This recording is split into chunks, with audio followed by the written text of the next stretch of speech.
사울 왕이 범죄하자마자 하나님께 어떻게 하셨습니까? 당대의 왕위를 베풀었어요.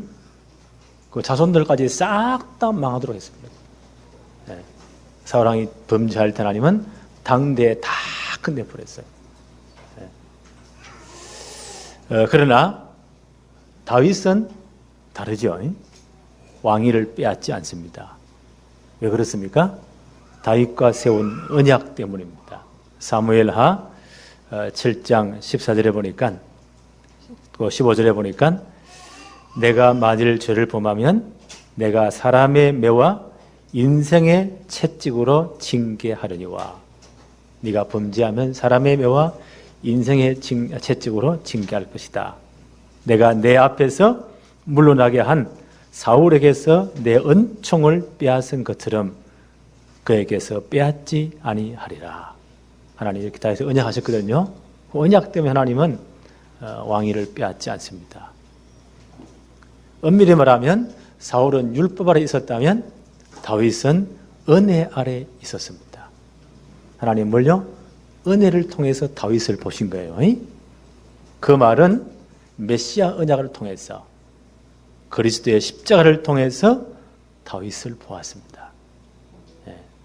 그래서 죄가 더한 곳에 더욱 하나님의 은혜가 넘치게 된 겁니다.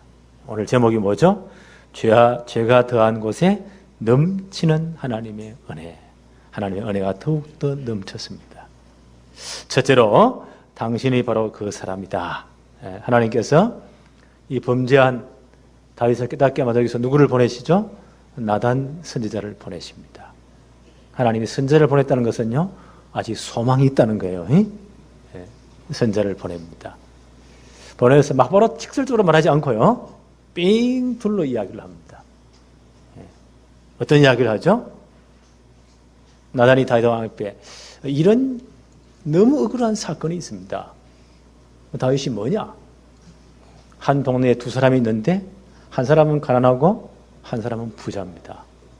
이 부자는 양과 소와 떼가 엄청나고 소도 많고 양도 많습니다. 가난한 사람은 너무 가난해서 암양 새끼 한 마리를 모든 돈을 들여가지고 한 마리를 샀습니다. 너무 귀해가지고 자식처럼 키웁니다. 그런데 이 부잣집에 어느 날 귀한 손님이 왔는데 이 부자가 그 많은 양떼 소떼를 아끼고 너무 아까워서 못 잡고 가난한 사람 집에 가가지고 딸처럼 여기는, 그 전부 다잖아요. 그 집안 전부 다인데 그 양을 빼앗아가지고 손님을 대접했습니다. 이거 어떻게 하면 좋겠습니까? 다윗이만 너무 열이 받친 거예요. 아니, 우리나라에 그런 못된 놈이 있단 말이야. 다윗이 뭐라고 말하죠? 오늘 5절에 보니까 다윗이 그 사람으로 말미암아 노하여 나단에게 이르되 여호와의 살아 계심을 두고 맹세하노니, 이 양반이 얼마나 정의감에 불타는지 하나님의 살아 계심으로 맹세한다. 이건 반드시 실천해야 돼요. 하나님 이름으로 맹세했으니까. 하나님의 살아 계심으로 맹세하노니 이 일을 행한 그 사람은 마땅히 죽을지라. 사형을 집행해라. 우리나라에서 이런 악을 제하라는 거예요. 그리고 어떻게 하라고요? 율법에 따르면 최고의 보상이 4배거든요. 4배를 변상 다 해줘라. 다윗이 화가 나서 이렇게 말합니다. 그때 나단이 정색을 하고 말을 합니다. 하나님의 말씀을 전달하죠.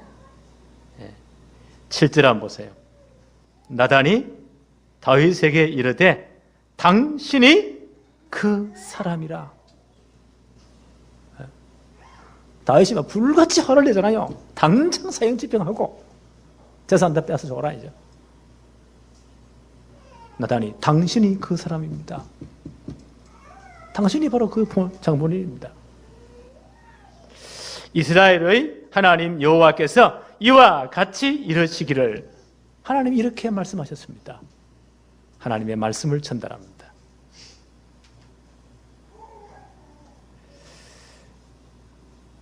내가 너를 이스라엘 왕으로 기름 붓기 위하여 너를 사울의 손에서 구원하였고 내 주인의 집을 내게 주고 내 주의 아내들을 내 품에 두고 이스라엘과 유다 족속을 내게 맡겼느니라.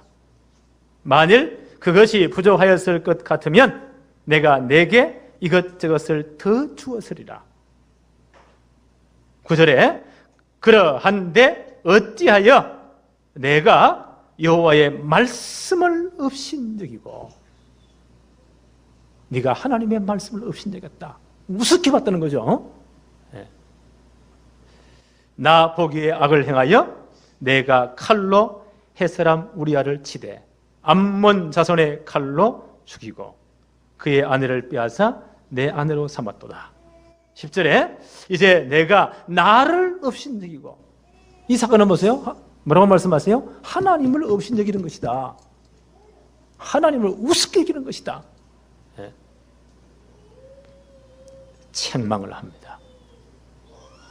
그러면서요, 내가 이런 징계를 내리겠다, 이런 죄의 책임을 묻겠다, 하나님 말씀하십니다.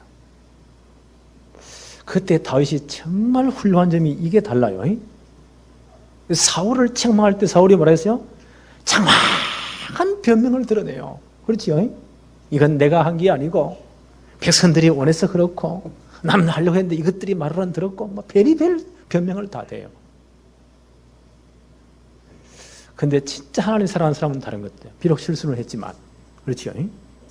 우리 말에, 우리 법에 보니까 죄는 미워도 죄를 지은 고놈은 미워하지 말라고 했잖아요. 다윗이 참 훌륭한 점이 있어요. 그 책망을, 자기는 왕이잖아요. 만약 이 양반이 자기 위신 때문에 한다면요, 이 선자 미친 말을 하는구나. 이거 봐라, 당장 이놈을 잡아다가 종신형으로 아예 감옥에 집어넣어라. 절대 말을 못하더라. 막 입을 딱 봉해버려라. 그럴 수도 있어요. 왕이니까. 하나님 이 선지자를 통해서 책망하십니다. 그 앞에 다윗이 진짜 훌륭한 점이, 이게 사울과 다른 거예요. 오늘 13절 한번 볼까요? 다윗이 나단에게 이르되 내가 여호와께 죄를 범하였노라. 누구에게요? 내가 하나님께 죄를 범하였노라. 내가 죽일 놈이다. 내가 하나님께 죄를 범했다. 즉각적으로 나단이 뭐라고 말씀합니까? 나단이 다윗에게 말하되 여호와께서도 당신의 죄를 사하셨나니 당신이 죽지 아니하리이다. 다윗 자기 입으로 말했잖아요. 그렇게 악을 행한 놈을 당장 사형 집행해라. 다윗 그랬잖아요. 여호와의 살아계심으로 맹세한다고 했잖아요. 그럼 반드시 집행해야 돼요. 그럼 다윗이 죽어야 돼요. 내가 여호와께 죄를 범하였노라. 즉각적으로 회개합니다. 여기에 다른 것 같아요. 하나님은 나단에게 통해서 뭐라고 말씀하십니까? 하나님이 당신의 죄를 사하셨습니다. 당신을 죽이지 않으시겠습니다. 죽지 아니하리라. 그 죄를 해서 하나님이 죽이지 않겠다고 말씀하십니다.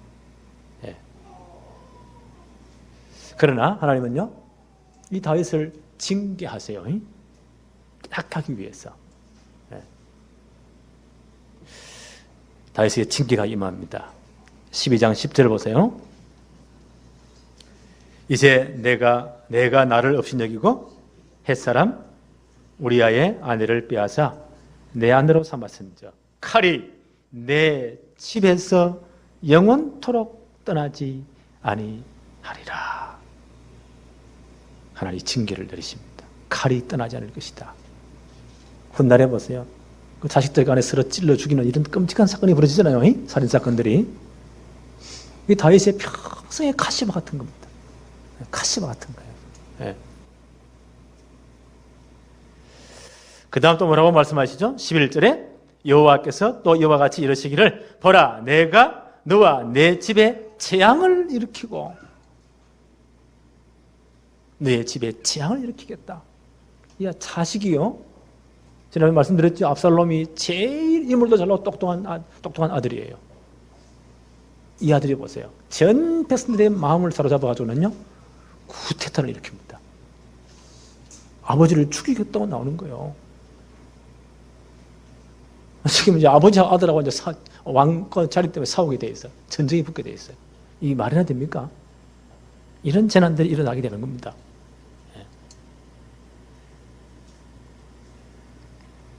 사무엘하 7장 14절 아까 말씀드렸죠.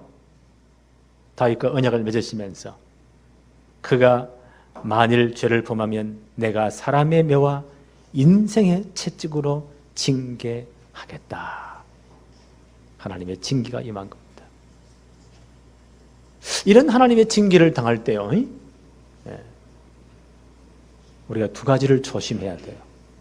하나님이 징계를 당할 때 하나님이 사랑하시는 을 징계하시거든요.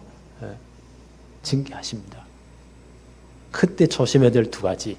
히브리 12장 5절입니다. 내 아들아 주의 징계하심을 경히 여기지 말며. 하나님 우리를 하나님의 아들을 따드릴 때 하나님이 징계하세요. 그래서 내 아들아 주의 징계하심을 경히 여기지 말아라. 우연히 일어난 것처럼. 우리말로요. 재수 없다고 하면 그래요. 그러잖아요. 불신자들이. 그런 식으로 받아들이지 말라는 거예요. 완악하고 믿음 없는 사람은 이런 반응을 보입니다. 두 번째, 그에게 꾸지람을 받을 때에 낙심하지 말아라. 이제 막 다 끝났구나. 나는 천국도 못 가고, 나는 아무것도 아니고 막 완전 낙심의 자기를 포기하는 것, 좌절하는 것. 이렇게 하지 말라는 거예요. 이 고신척 교단이 율법적인 이런 신앙이지 않습니까? 목사님 딸내미 하나가 옛날에 수학여행이 있었잖아요. 요즘은 뭐 잘 없잖아요. 세월호 사건 이후에 여러 가지 이제 문제가 많아서 아이들이 이제 집을 떠나서 뭐 수학여행 가면 부모 떠나가면 마음이 좀 풀리잖아요. 선생님 몰래 막 맥주 한 잔 마시기도 하고 술도 마시기도 그렇게 한단 말이에요. 그 목사 딸내미 얘가요. 거기 꼬여가지고 막 괜찮다고 한 거래요. 이 아줌마 마시면 실컷 마셔버렸네. 하필 늘 고래 마시러 놓으면 안 들키는데 어쩌다 한번 호란노이 선생님이 딱 들켰어. 그래서 선생님이 이 목사 딸인 줄 알잖아요. 얘가 왜 이러냐. 이러면 학부형을 불렀네. 이 선생님도 철이 없지 말이야. 그럴 수 있게 이러면 되는데 목사님이 기분이 나쁜 거예요. 이래가지고 그때 말을 잘해야 돼요. 그 징계를 내릴 때 그럴 수도 있다. 좋은 기회다. 그건 분명히 잘못된 것이다. 네가 목사 딸님으로서 다시는 그러지 말아라. 그래서 네가 반성문 10개 서기 이런 거라든지 안 그래요? 그렇게 하면 되는데 만약 강목사 같으면 좋은 경험했다. 조금만 먹어라. 이러고 말 건데 이 양반이 이제 큰일 났다고 한 거야. 목사 딸이 그래가지고는 다 지옥 간다고 한 거래요. 이러면 이 양반이 너무 화가 나서 얘를 쫓아내버렸네. 얘는 그 길로 영원히 집을 나가버렸습니다. 영원히. 언제 돌아왔느냐? 죽어서 시체로 돌아왔습니다.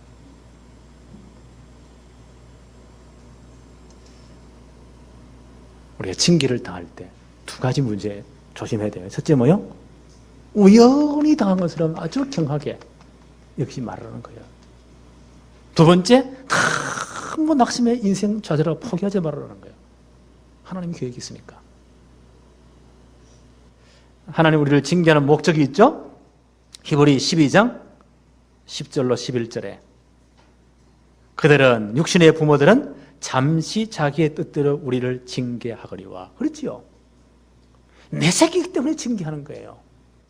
남의 자식 같으면 내가 뭐 때문에 잔소리해요. 그렇지요? 왜 징계를 해요?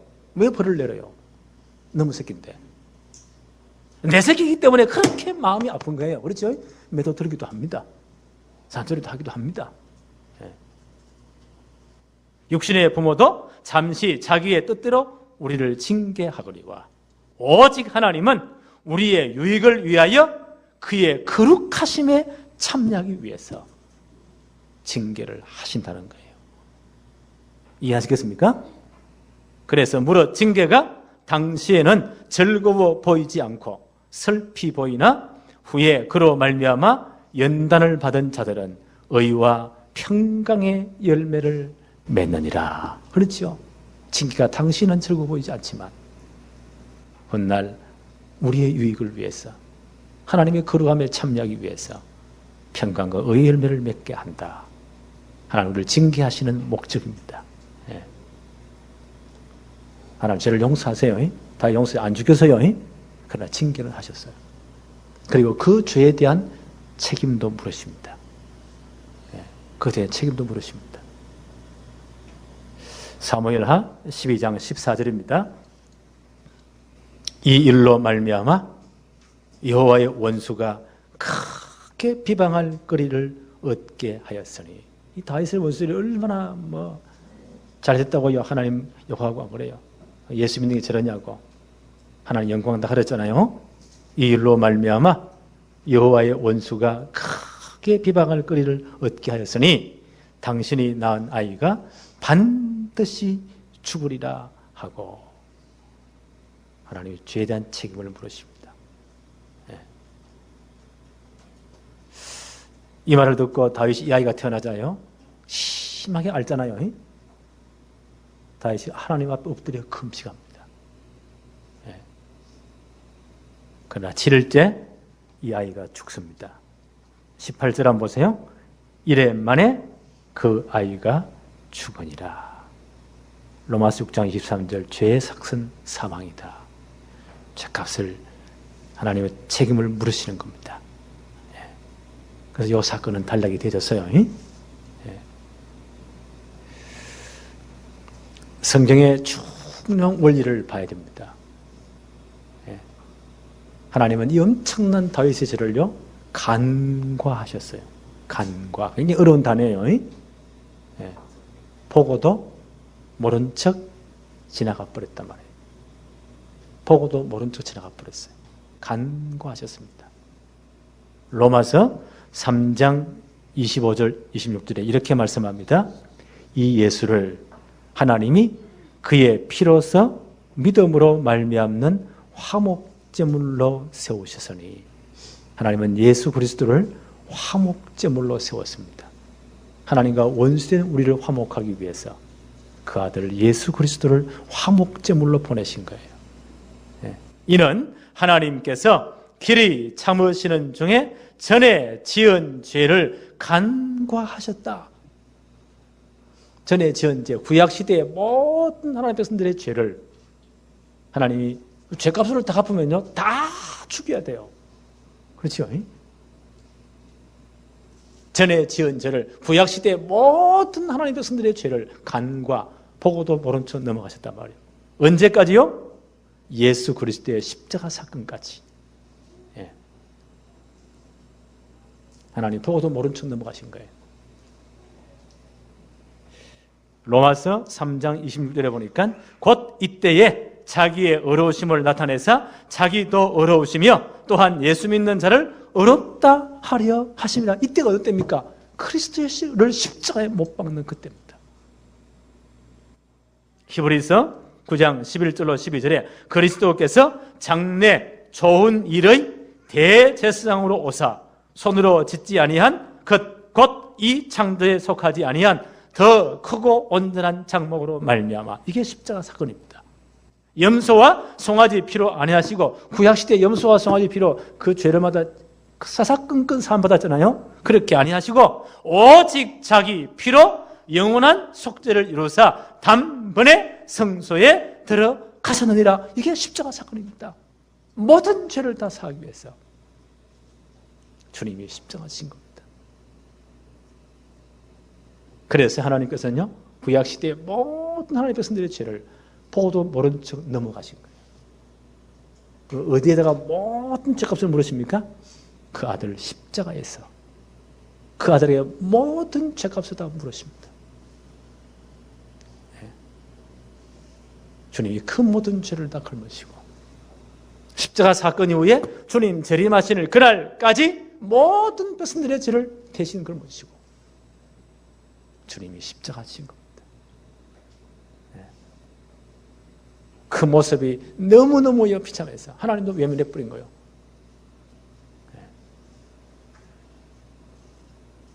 주님 십자가상의 절기가 뭐죠? 엘리 엘리 라마 사막다니, 하나님 하나님 왜 나를 버리십니까? 모든 죄값을 거기에 다 쏟아부으신 거예요. 그게 십자가 사건입니다. 그래서 이 모든 죄를 해결해 버렸습니다. 이게 십자가의 은혜입니다. 엄밀히 말하면 다윗의 죄도요, 그리스도의 죽으심을 통해서만 해결되는 겁니다.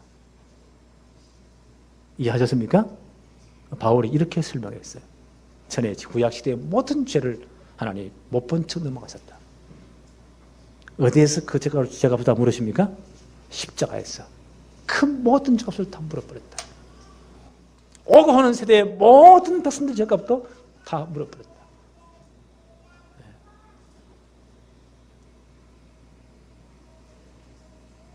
그래서 우리는요, 이 십자가의 은혜로, 이 복음으로 재창조를 받아야 될 존재입니다. 대충 수리해서 고쳐서는 존재가 아니고요, 완전 새롭게 재창조를 받아야 될 그런 존재들입니다. 오늘 다윗을 보면서 우리 모습을 봐야 돼요. 아, 우리가 이런 존재구나. 적당히 고쳐가 사용하는 존재가 아니고 다시 완전 재창조를 받아야 돼요. 다윗이 이런 엄청난 범죄 이후에 그가 지은 노래가 시편 51편입니다. 51편 5절에 뭐라고 말합니까? 내가 죄악 중에 출생하였음이며 어머니가 죄 중에 나를 잉태하였나이다. 내 출생 자체가 창세기 3장 원죄 아래 태어났습니다. 내 출생 자체가. 우리 모두는 창세기 3장 아래 다 태어난 사람들입니다. 그래서 우리는요, 진짜 복음으로 재창조함 받아야 돼요. 다윗이 뭐라고 노래합니까? 시편 51편 10절에 하나님이여 내 속에 청한 마음을 창조하시고 내 안에 정직한 영을 새롭게 하옵소서. 나를 재창조하여 주옵소서. 그 말이에요. 니고데모에게 주님 뭐라고 말씀하시죠? 요한복음 3장 3절 5절에 사람이 거듭나지 아니하면 하나님 나라를 볼 수 없느니라. 사람이 물과 성령으로 나지 아니하면 하나님 나라에 들어갈 수 없느니라. 그렇지요. 적당히 고쳐 들어가는 게 아닙니다. 완전히 새롭게 만들어야 돼요. 완전히 거듭나게 만들어야 돼요. 다시 태어나게 만들어야 돼요. 우리가 예수 그리스도를 주로 고백할 때 영적으로 우리 존재가 완전 거듭나 버립니다. 그렇죠? 그래서 바울은 이렇게 말씀하셨어요. 고린도후서 5장 17절에 그런즉 누구든지 그리스도 안에 있으면, 그래 진짜 복음 받고 예수 믿는 사람 되었으면, 하나님 백성이 되었으면, 그리스도 안에 있으면 새로운 피조물이라. 이전 것은 지나가서니 보라 새 것이 되었도다. 완전 재창조를 입었도다. 이게 복음의 능력입니다. 우리는 이 복음이 필요한 존재들입니다. 적당히 고쳐 수리해서 쓰는 존재가 아니에요. 완전 재창조를 받아야 될 그런 존재들입니다. 그래서 우리에게는 복음이 반드시 필요합니다. 복음이 반드시 필요합니다. 복음이 액세서리가 아니에요. 복음이 반드시 필요합니다. 시편 32편 1절에 허물의 사함을 받고 자신의 죄가 가려진 자는 복이 있도다.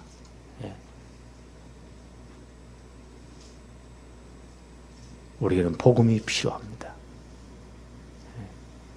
로마서 5장 20절로 21절에 율법이 들어온 것은 범죄를 더하게 하려 함이라. 그 말은요, 죄를 다 드러내는 겁니다. 율법이 죄를 다 드러내는 거예요. 너는 이런 죄를 지은 죽을 놈들이다 라고 율법이 우리를 선포하는 겁니다.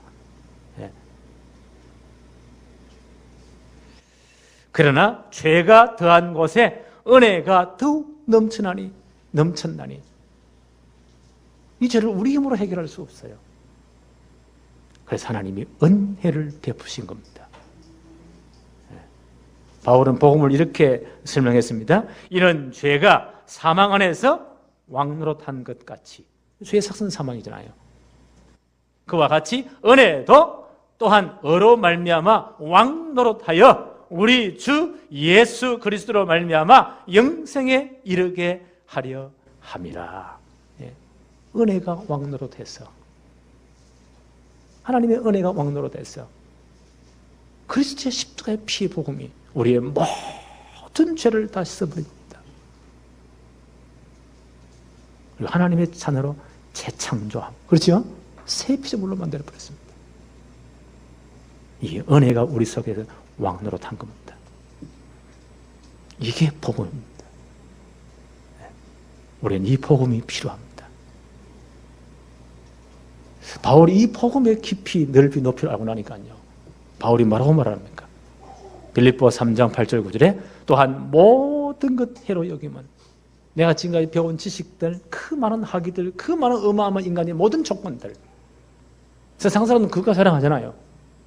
그 모든 것을 배설물로 다 버렸다.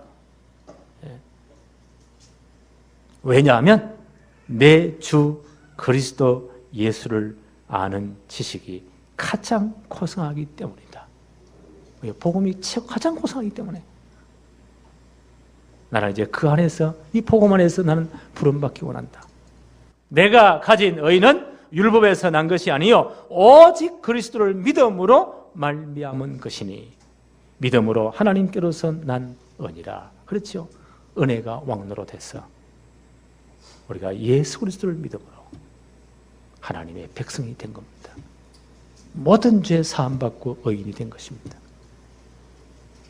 이게 복음입니다. 우리는 이 복음이 필요합니다. 그렇죠? 네.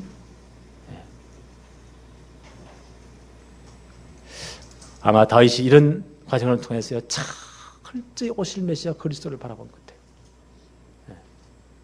네. 복음을 다 붙잡았습니다. 하나님이 이런 다윗을 사랑하셨습니다. 오늘 사무엘하 12장 24절 볼까요? 다윗이 그의 아내 바세바를 위로하고 그에게 들어가 그와 동침하였더니 그가 아들을 낳음에 그 이름을 솔로몬이라 하니라. 여호와께서 그를 사랑하셨다. 성경은 이제 뭐라고 기록하고 있죠? 이제 부인으로 인정해줘요. 뭐라고 기록하고 있죠? 다윗이 그의 아내 바세바를 위로하고 정식 부인으로 성경은 인정을 합니다. 그리고 솔로몬이라는 아들을 주었습니다. 솔로몬 뜻이 뭐죠? 평화, 화평, 그런 뜻이에요. 하나님이 너와 화목했다. 하나님과 화목했다, 그 말이에요. 그래서 선지자를 보내서 뭐라고 말합니까? 25절에 선지자 나단을 보내 그의 이름을 여디디아라 하시니, 여디디아 그 말은 무슨 말입니까? 하나님의 사랑을 입었다, 그 말이요. 여디디아라 하시니, 이는 여호와께서 사랑하셨기 때문이더라. 하나님의 사랑을 입었다. 이 말은 벌써 솔로몬이요 왕의 계승자로 택하심을 입었다는 것을 의미하는 겁니다. 그렇죠? 이 솔로몬을 통해서 창세기 3장 15절에 메시아 계보가 이어지는 겁니다. 하나님 회개한 다윗을 이렇게 사랑하신 거예요. 복음 깨달은 다윗을 하나님 이렇게 사랑하신 거예요. 이게 하나님의 은혜입니다. 이 은혜가 우리에게 왕노릇하게 된 거예요. 그래서 우리의 모든 죄가 사함받고 하나님의 백성이 된 거예요. 그렇죠? 이게 복음의 능력입니다. 로마서 5장 8절에 이렇게 말을 합니다. 우리가 아직 죄인 되었을 때에 그리스도께서 우리를 위하여 죽으심으로 하나님께서 우리에게 대한 자기의 사랑을 확정하셨느니라. 언제요? 우리가 아직 죄인 되었어. 헷갈릴 그때에, 불신자 많은 여섯 가지 앞에 그대로 망갈 그때에 그리스도께서 우리를 위하여 죽으심으로 하나님의 은혜가 임한 겁니다. 이 은혜가 우리가 왕노릇 하게 된 거예요. 이게 하나님의 은혜입니다. 그렇죠? 그리스도께서 우리를 위하여 죽으심으로 하나님께서 우리에 대한 자기의 사랑을 확정하셨느니라. 로마서 5장 10절에는 곧 우리가 원수 되었을 때에 그의 아들의 죽으심으로 말미암아 하나님과 화목하게 되었다. 솔로몬의 뜻이 뭐라고요? 화평, 평화란 뜻이에요. 하나님이 다윗과 화목합니다. 하나님이 그 아들을 내어주시고 하나님이 우리와 화목하셨습니다. 그래서 우리가 복음을 받고 죄사함 받고 하나님 백성되고 구원받은 겁니다. 그래서 이 사랑을 잊고 보니까, 이 복음을 받고 보니까, 이 복음을 체험하고 보니까 바울이 이런 말을 해요. 로마서 1장 14절 15절에 헬라인이나 야만인이나 지혜 있는 자나 어리석은 자에게 다 내가 이 복음의 빚을 진 자다. 하나님의 사랑의 빚을 진 자다. 그러므로 나는 할 수 있는 대로 로마에 있는 너에게도 복음 전하기를 원하노라. 이 사랑의 빚을 갚기를 원한다. 진짜 하나님의 사랑을 체험했다면, 정말 복음을 체험했다면 가장 양심적인 고백입니다. 내가 복음의 빚진 자구나. 하나님의 사랑의 빚을 진 자구나. 당연하죠. 바울은 로마서 1장 16절 17절에 이렇게 말씀합니다. 내가 복음을 부끄러워하지 아니하노니 이 복음은 모든 믿는 자에게 구원을 주시는 하나님의 능력이 됨이라. 그렇죠? 이분이 진짜 복음을 체험해보니까 이 복음은 모든 믿는 자를 구원하시는 하나님의 능력이 된다. 첫째는 유대인에게 또한 헬라인에게로다. 복음에는 하나님의 의가 나타나서 믿음으로 믿음에 이르게 하나니 기록된 바 오직 의인은 믿음으로 말미암아 살리라 함과 같으니라. 그래서 바울은 평생 동안 복음에 빚진 자로 이방인의 사도로 복음 전거로 해서 모든 생을 다 하나님께 바칩니다. 그리고 그가 이제 로마에 가기 전에 로마에 있는 성도들에게 편지를 쓰면서 마지막 무슨 말을 합니까? 로마서 16장 25절 27절에 나의 복음과 얼마나 바울은 복음이 확실했던지, 복음에 대한 이 체험, 감격이 얼마나 컸던지, 나의 복음과 예수 그리스도를 전파함은 영세 전부터 감추어진 것이다. 하나님 영세 전부터 감추어졌다. 이제 나에게 나타낸 바 되었다. 이 복음만이 모든 사람을 견고하게 세울 수가 있다. 그래서 이 복음 운동만이 하나님께 영광이 세세 무궁토록 돌아가게 하는 것이다. 라고 고백을 합니다. 하나님의 은혜를 진짜 체험한 자, 복음을 진짜 체험한 자의 고백입니다. 그래서 우리가 정말 복음이 필요한 존재임을 고백하십니까? 하나님, 나는 정말 복음이 필요합니다. 나는 하나님의 은혜가 필요합니다. 적당히 하나님 고쳐갔을 존재가 아니고 완전 재창조해야 될 그런 존재입니다.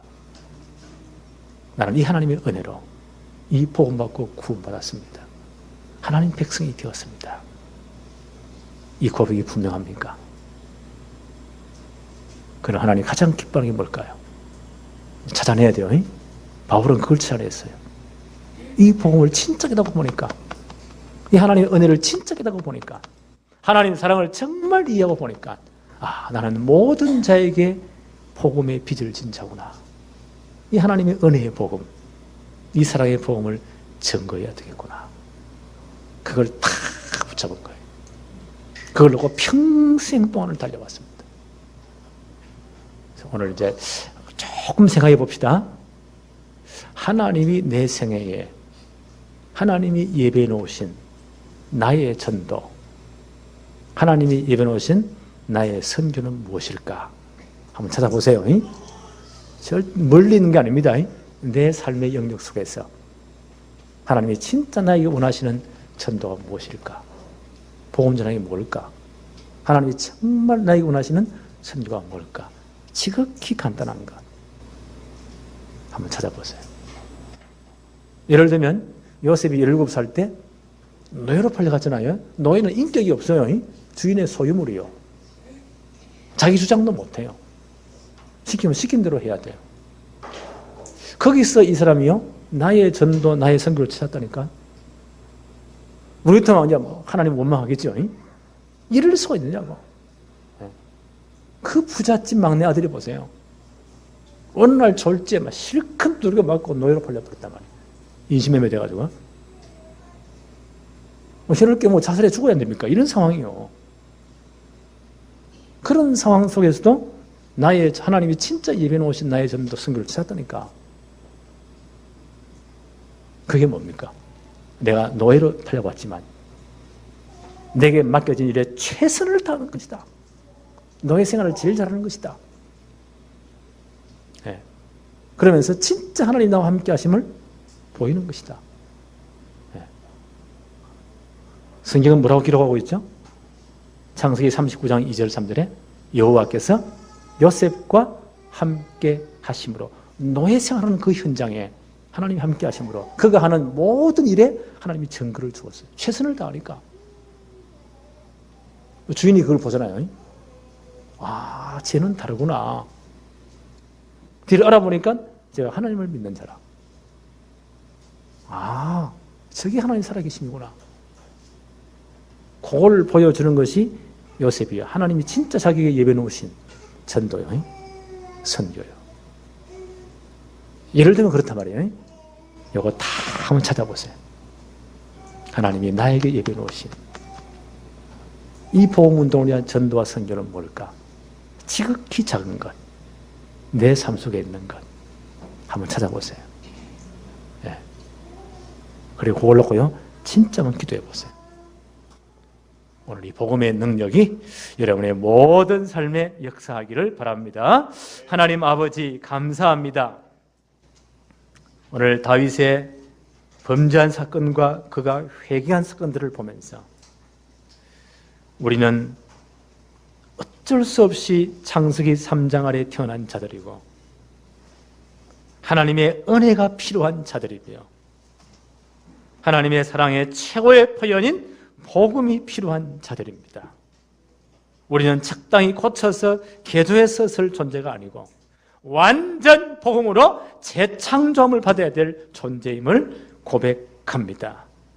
아버지 하나님, 복음의 능력이 우리의 모든 삶에 역사하여 주옵소서. 하나님의 은혜가 왕노라는 축복을 누리게 하옵소서. 예수 그리스도 이름으로 기도하옵나이다. 아멘.